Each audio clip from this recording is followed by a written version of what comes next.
Diana, princess, wife, and mother. Everything revolved around William and Harry. A role that was both her destiny and her greatest achievement. Diana completely changed royal motherhood. Completely turned it on its head. But Diana was from a broken home. Diana was brought up in a very unhappy household. It was cold, it was miserable. And the odds were stacked against this shy nanny right from the start. Married into a family first shackled by tradition, with a husband ill-prepared for fatherhood.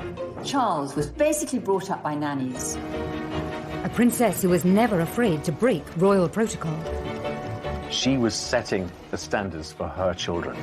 Desperately trying to provide a normal childhood to two extraordinary boys. Diana always wanted them to have a normal as upbringing as possible. As her marriage unraveled on the world stage, she fought to protect her children from the press. I hope you can find it in your hearts to understand and to give me the time and space that has been lacking in recent years. How did Diana create a revolution in royal motherhood? We examine the secrets behind her unique parenting style and ask how her sons have learned to live with the tragedy of her loss.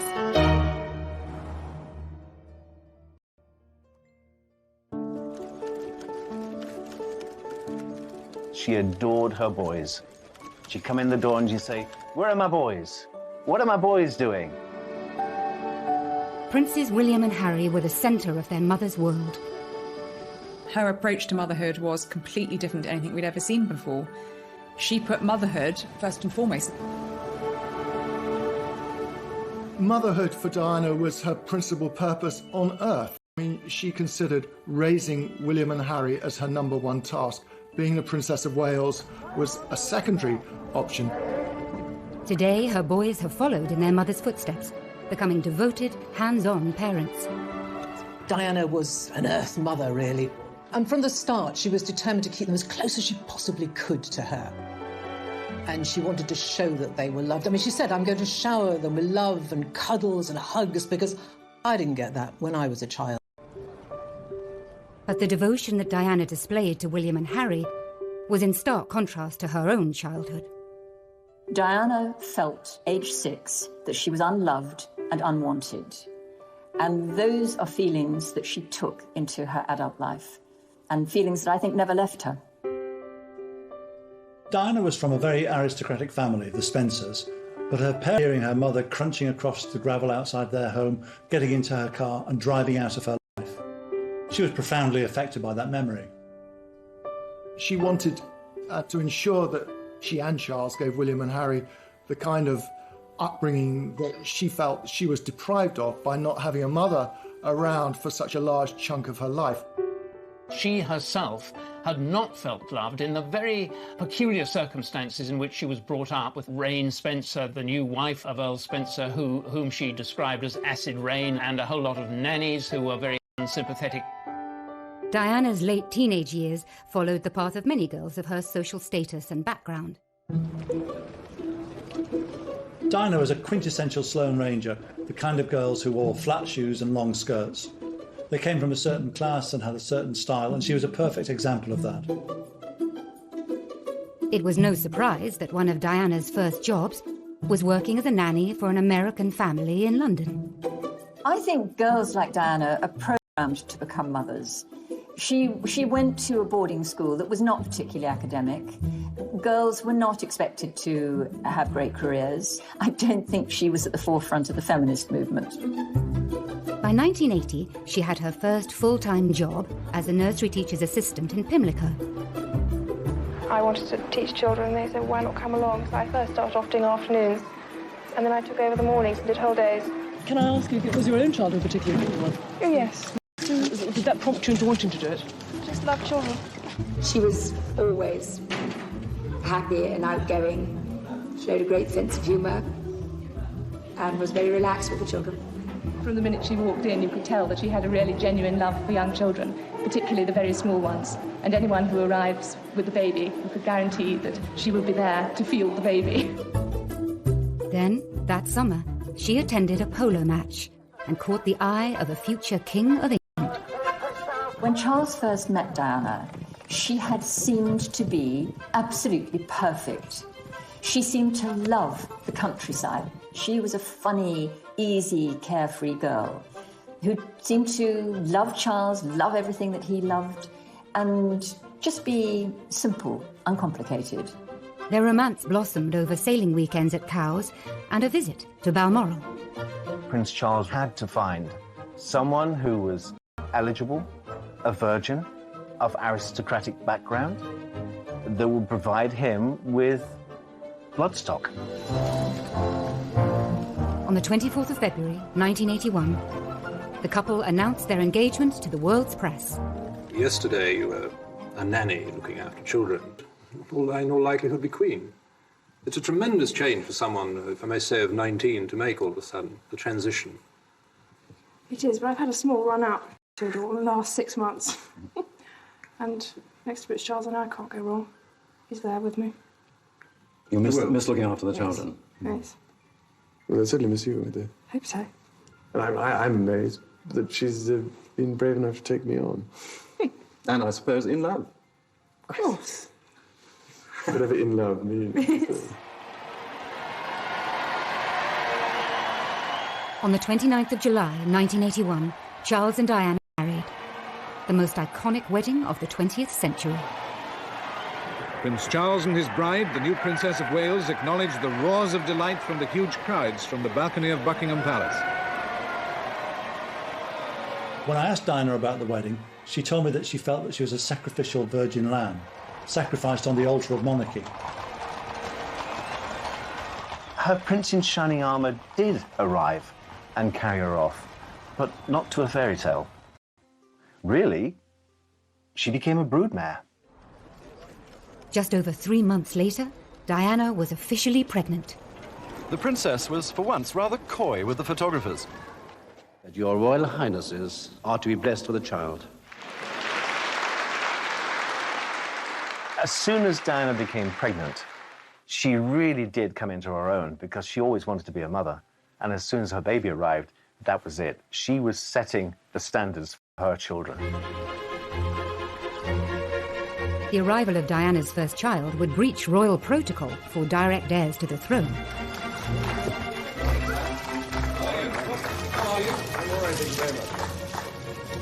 Diana was the first to give birth in a hospital. I mean, that was unusual at the time. But this was the beginning of change within the royal family. I mean, Diana, from the start, was doing things in her own way, and that was a different way. The Queen. The moment the crowd were waiting for. He smiled and waved to them. They cheered back. The Queen had given birth at Buckingham Palace, and that was considered the norm in those days. This was a surprise for the royal family when the royal surgeon was told that he wasn't to deliver the baby, and someone else would. 1-0 to Diana. Diana had broken the rules and won. But she was soon to discover that being a royal mother would become a series of battles that would ultimately end in all-out war.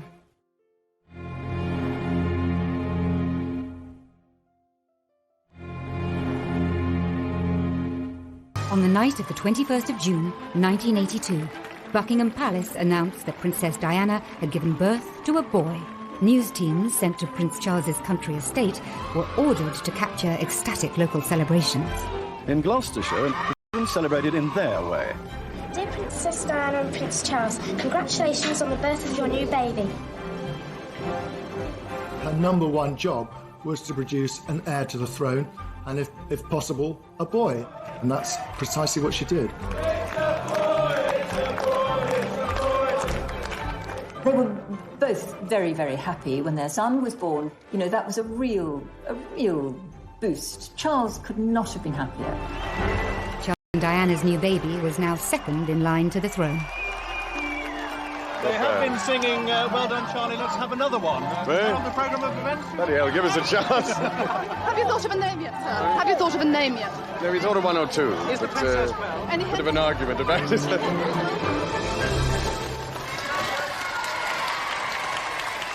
Charles's choice for names for William were Arthur or Albert or something quite old-fashioned.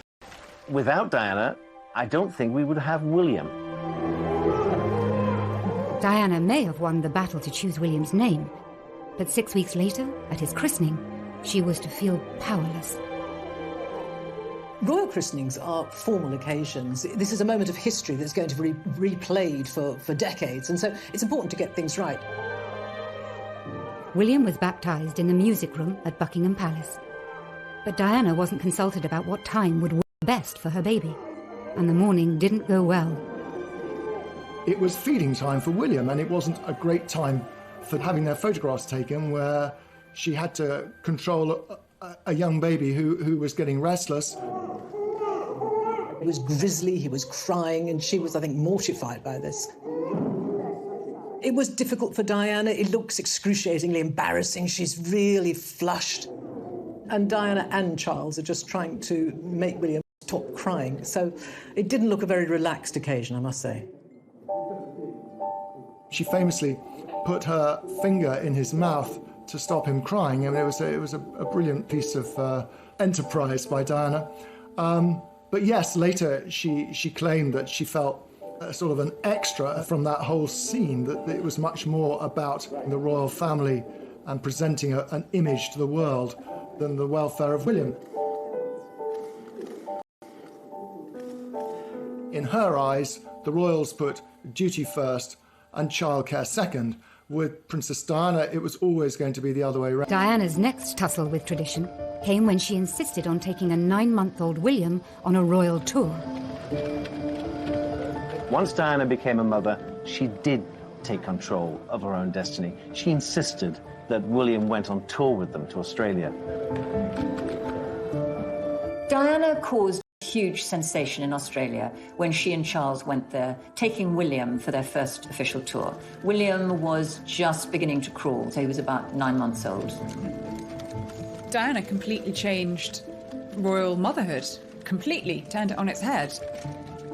She put motherhood before monarchy, and that was not traditionally what had happened for generations of royal mothers and women.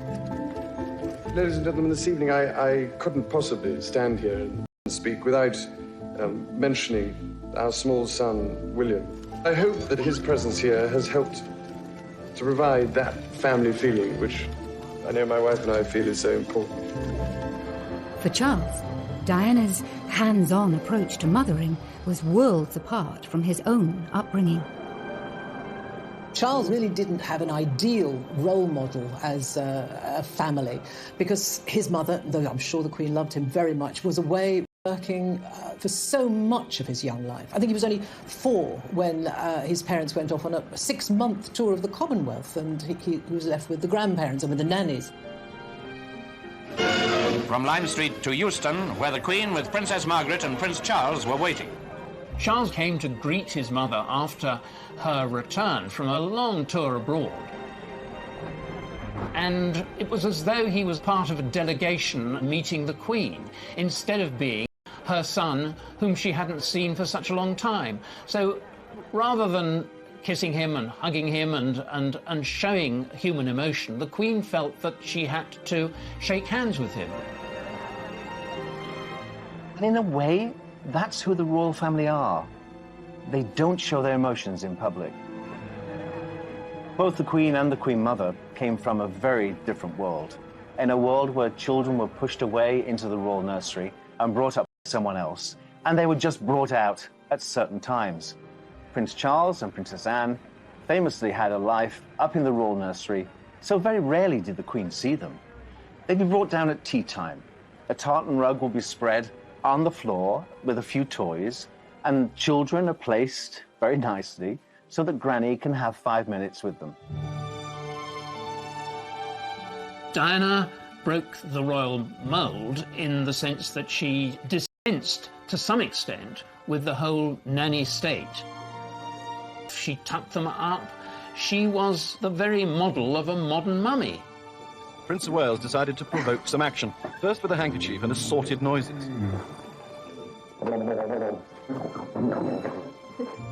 Charles was keen to demonstrate his desire to be a domesticated dad. In the early days, Diana and Charles really enjoyed things like bath time with William. Diana admired the fact that Prince Charles spent a lot of time with his son. Charles understood the need to love. He did love. He understood the need to be secure. But again, I just don't think didn't have the role models. I think it was Charles especially saying he handled it well. Should we go through that? Yes. Less than 2 years later, the couple were delighted to announce there would be another addition to their happy young royal family. The Prince and Princess of Wales were at their London home, Kensington Palace, when the announcement was made. Within an hour, a crowd of well-wishers had gathered. I'm absolutely thrilled. I think it's wonderful. She ought to have 6 or 8. You think so? Yes. Well, she said she wanted a large family. She's a good mother, and they can afford it. And lovely, what could be nicer? She's done everything right, 100% perfect. We're very thrilled about it. Prince of Wales needed to find a bride who could provide him with children, and it was Diana, and that's precisely what she did. The House of Windsor was secure. Like any father, Prince Charles was keen to introduce his two sons to each other at the first opportunity. And so it was that Prince William was led by the hand back to the room where he was born 2 years ago. William, of course, was excited about seeing his mother again, unaware and uncaring that he was also to visit the new third in line to the throne. Prince Harry was born on the 15th of September, 1984. The tiny bundle in the white shawl was receiving his first sights and sounds of the outside world, but from the glimpse we saw of him, it appeared he was fast asleep. The princess looked happy, relaxed, and well recovered from her labour. But the birth of a second son would prove to be the high watermark for Charles and Diana's relationship. During her pregnancy with Prince Harry, Diana told me that she's had the happiest time with Prince Charles. But the shutters went down after the birth of Prince Harry. Prince Charles said, oh, it's a boy. He wanted a girl, and he had red hair, so he was a Spencer. She said that something in her snapped after Harry's birth. Diana was a very, very complex character, and I think she was a very damaged character. And in common with many people who have the sort of damage that she has, they can present a very, very normal and happy front door. Things can be very different. She was an absolute superstar. But what Charles saw and the people who lived in their household saw was something very different. Over the next few years, Diana's deteriorating mental health would coincide with Charles's new affair, with his first love, Camilla Parker Bowles. We were an unhappy organization. We were keeping a lot of secrets. We were conscious that at the heart of what we were doing was this deceit. And that had a corrosive effect on relations. It had a pretty corrosive effect on the way we delivered the royal engagements that we did. They were all pretty good, but I used to think how much better they could be if the effort we were putting into concealing the truth were actually put into the day-to-day royal business. William and Harry were kept away from the underlying issues within the royal household. Despite the ordinariness, if you like, of William and Harry's childhood, there were huge numbers of staff. I mean, Diana liked having people to take care of her, as does Charles. So there were nannies and all sorts of aides and assistants who could spirit the children off and entertain them. In those formative years, they were unaware of the difficulties that their parents were going through. And I suppose in that sense, they were quite privileged because there were people like me, the team that I had, the other members of the household staff, that were able to be part of this entertaining group that gave them laughter, certainly. Diana always encouraged her children to call all her staff by their first name. She saw everybody within the household as an integral part of that family. And thus enabled William and Harry not to be distanced from them, not to be sort of completely isolated. They had the completely free roam of the palace. And I think that's a good sign. But by the late 80s, cracks in the marriage were wider than ever. Diana always told me that she and Charles, whatever their differences, tried never to row in front of or because of the boys. And I do think they tried to be good parents in that way. I honestly don't think Harry ever really knew quite how bad things were between his parents. William certainly did. Diana herself talked about William passing tissues under the bathroom because, you know, he heard his mother crying because of what was going on in the marriage. And him declaring that he wanted to be, when he grew up, he wanted to be a policeman so he could take care of mummy. I mean, enchanting sort of anecdotal evidence that nevertheless, it was evidence that William was aware that something wasn't quite right. I think William and Harry were protected during this time because they were away at school. I'm sure his parents on the outside world, and William and Harry were no different. The Princess of Wales was in better form. She sprinted past the other mums to finish a close second. But for all the best intentions of protective grown-ups, William and Harry's childhood innocence would soon be shattered. Within a couple of years, their parents would be openly fighting it out in the full public glare, in what became known as the War of the Waleses.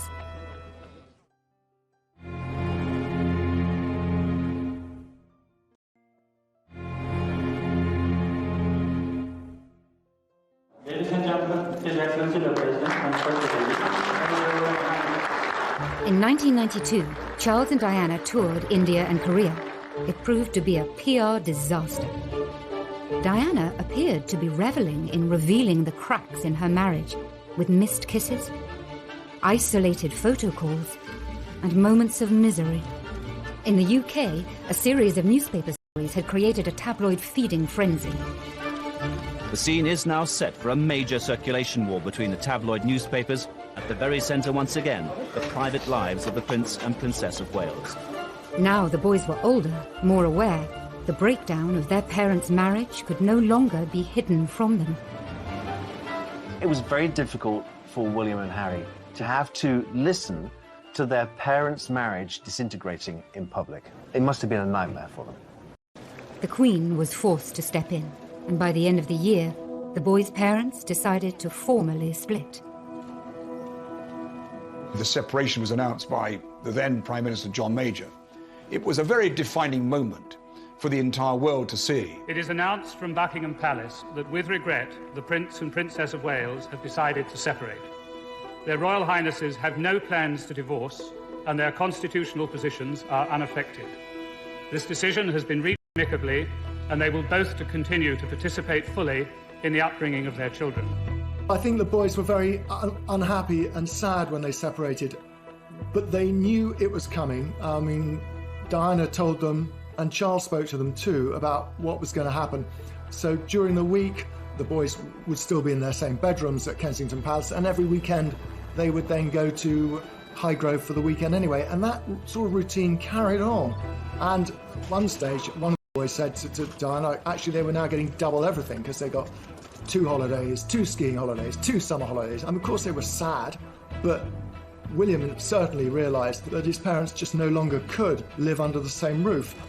I think Harry said he didn't see enough of either of his parents because they were constantly shuttling between the two, aren't exposed to. It definitely affected them very deeply. Aware of the public and private pain that her boys were exposed to, Diana then made a shock announcement, inspired in part by her desire to give more time to her children, away from the spotlight. When I started my public life 12 years ago, I understood the media might be interested in what I did. Clearly, Diana had snapped at that point, feeling that the media were intruding on her privacy, but more importantly, on the privacy of her children. But I was not aware of how overwhelming that attention would become, in a manner that's been hard to bear. She felt if she retired from public life, it would give her breathing space. Time to be with William and Harry, time to repair her relationship with them. I hope you can find it in your hearts to understand and to give me the time and space that has been lacking in recent years.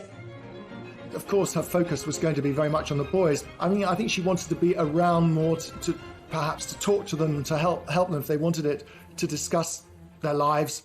My first priority will continue to be our children, William and Harry, who deserve as much love and care and attention as I am able to give, as well as an appreciation of the tradition into which they were born.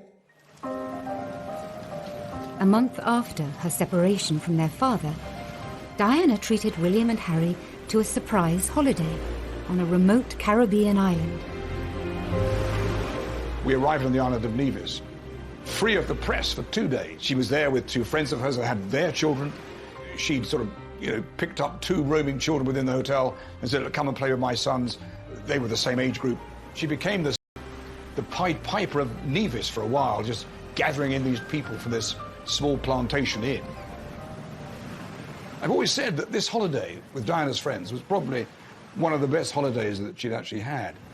This is a rare glimpse of the real Diana, seen here with 8-year-old Harry, now removed from the restraints of royal protocol and hidden from the gaze of the press. Diana is free to be the fun-loving, hands-on mum. This was a new chapter for Diana as a mother. She and Charles were now modern co-parents, sharing the duty of raising their sons. They got very used very quickly to devoted to their father as they were to their mother. I mean, Charles gave them wonderful holidays. They loved being with the rest of the royal family and doing all those things they did.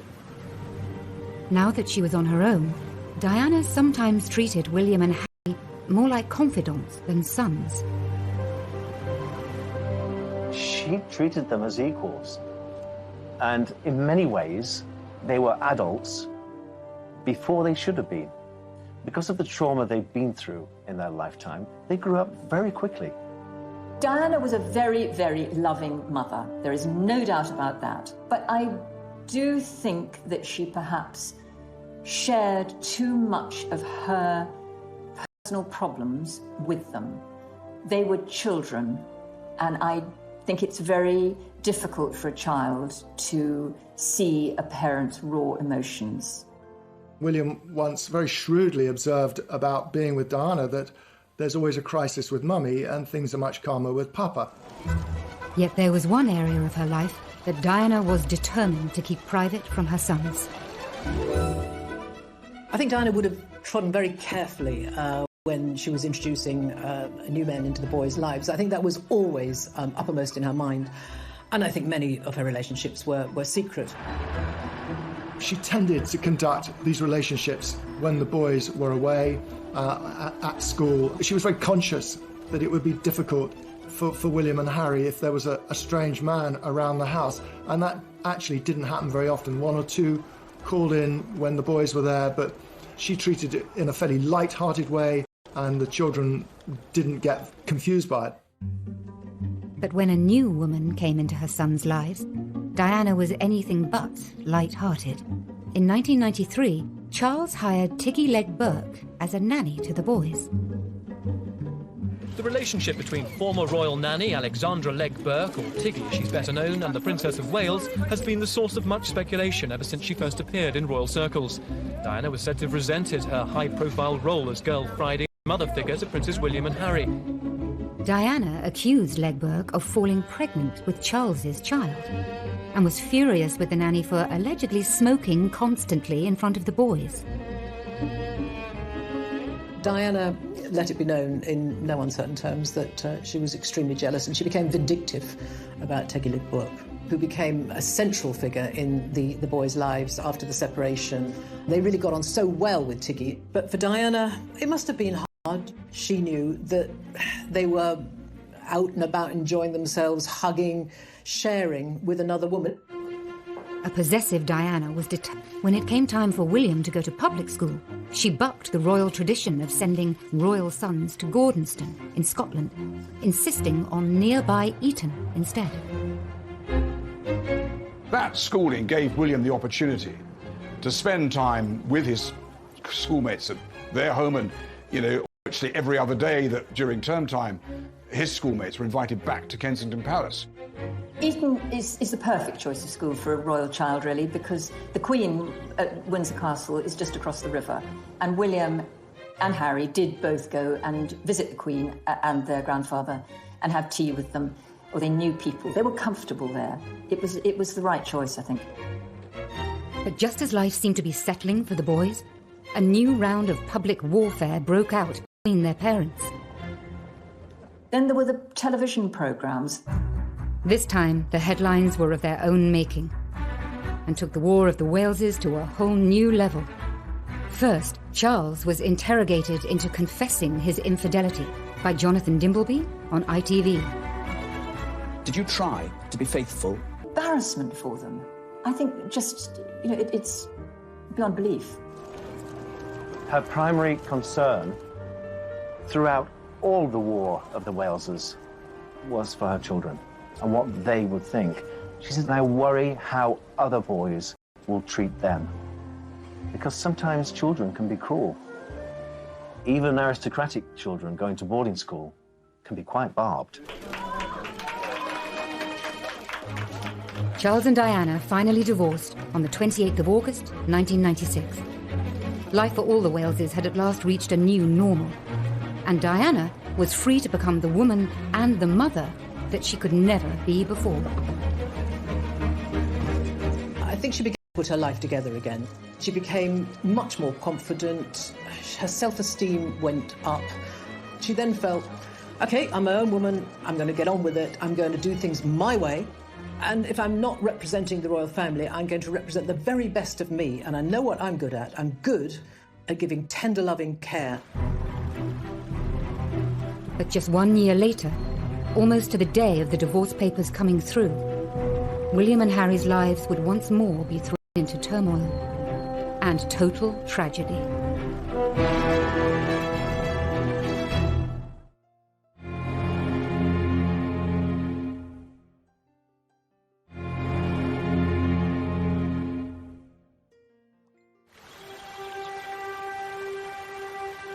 On the 30th of August, 1997, a 15-year-old William and a 12-year-old Harry were enjoying the annual summer break with their father at Balmoral. That night, the last images of their mother were captured by grainy CCTV cameras at the Ritz Hotel in Paris.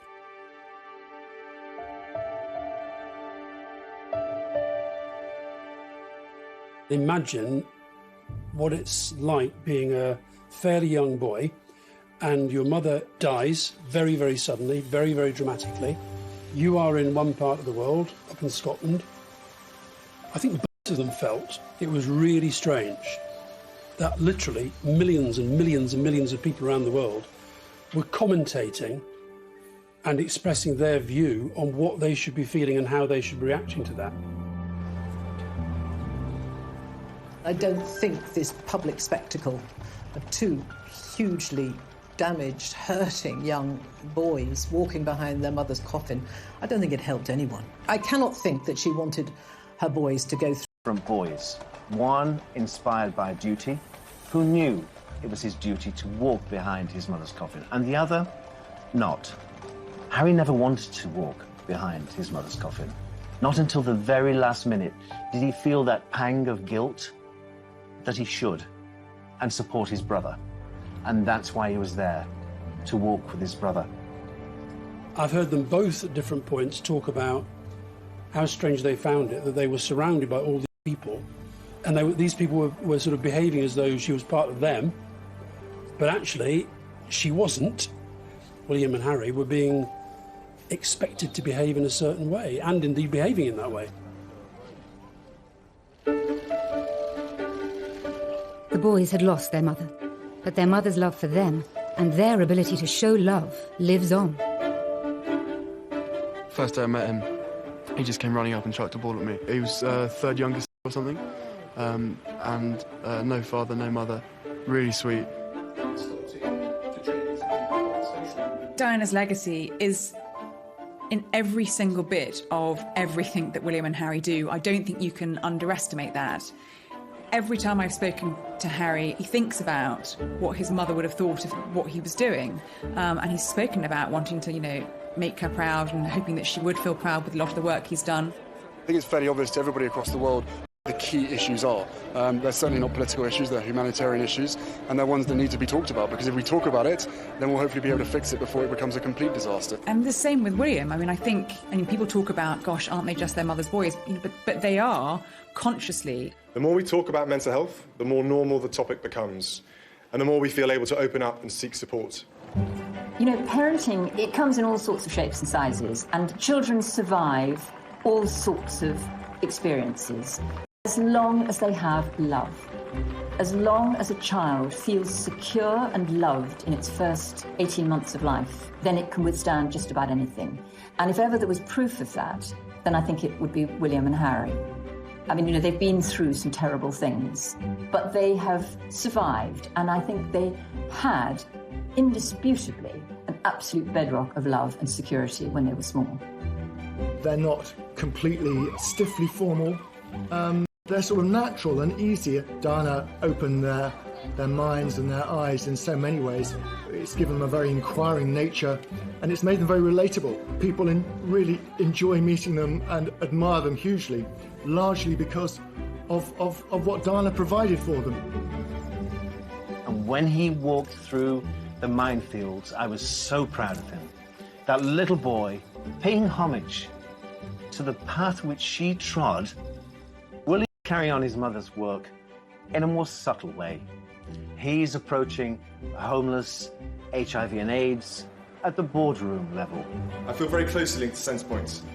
It is a charity with which both my mother and father became passionately involved. Indeed, it was while my mother was patron that Harry and I had our first contact with Centrepoint. Prince William is far more Hanoverian than Prince Harry. He's shown himself to be wiser and been prepared to accept what's happened and moved on. And I don't think that Prince Harry has really moved on from the traumas that he's faced in his life. You see in William, sometimes the way he will sit and listen to people in a meeting or a conversation or an event. And it's literally like looking at Diana. Reflections of Diana can even be seen in her son's different choice of wife. Diana knew what William's future held. She knew that she was preparing him to be king one day. Kate is the most perfect support and consort for a king. So I think she would be very pleased with Kate. The one thing she did say, certainly to William, was about the woman he married should first and foremost be a friend. Why did she say that? Well, she felt that she never got to know the Prince of Wales. Harry is a much freer personality with a freer life ahead of him, and Meghan is perfect for that. Diana always said from a very early age there was a very rebellious streak in her, very independent, very feminist. There are parallels, obviously, between the way Diana decided that the media attention, the way of life was too much for her, and the way Harry and Meghan have chosen to quit as senior members of the royal family, even more dramatic. And I think that Harry is replicating his mother's footsteps there and saying that it isn't the way of life for me. I think Meghan is the one who has possibly taken an objective view and given Harry a way out that he was looking for before Meghan, but hadn't conceived possible. Now, both princes have children of their own. As parents, they seem to be very aware of the psychology behind their upbringing. Prince Harry can't get let go of Archie. He seems to be besotted. It's ironic, isn't it, that Princess Diana, who had a troubled childhood, and Prince Charles, who's complained of distant parenting, have brought up two kids, William and Harry, who are both triumphs of parenting.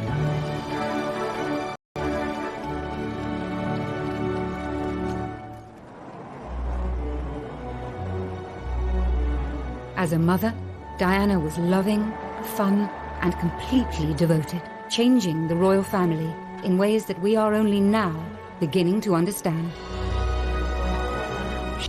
Royal motherhood. She put motherhood before monarchy. All future royal mothers have Diana to thank for that.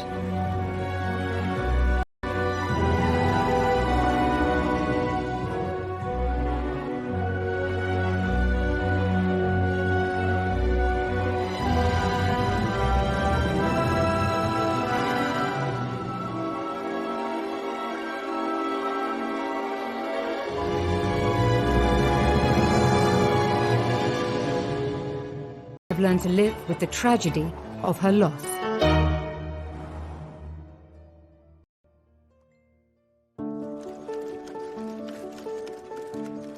she adored her boys. She'd come in the door and she'd say, "Where are my boys?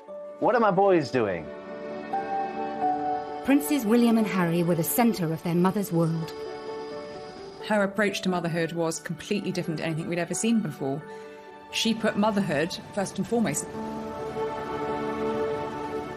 Motherhood for Diana was her principal purpose on earth. I mean, she considered raising William and Harry as her number one task. Being the Princess of Wales was a secondary option. Today, her boys have followed in their mother's footsteps, becoming devoted, hands-on parents. Diana was an Earth mother, really. And from the start, she was determined to keep them as close as she possibly could to her. And she wanted to show that they were loved. I mean, she said, "I'm going to shower them with love and cuddles and hugs," because I didn't get that when I was a child. But the devotion that Diana displayed to William and Harry was in stark contrast to her own childhood. Diana felt, age 6, that she was unloved and unwanted. And those are feelings that she took into her adult life, and feelings that I think never left her. Diana was from a very aristocratic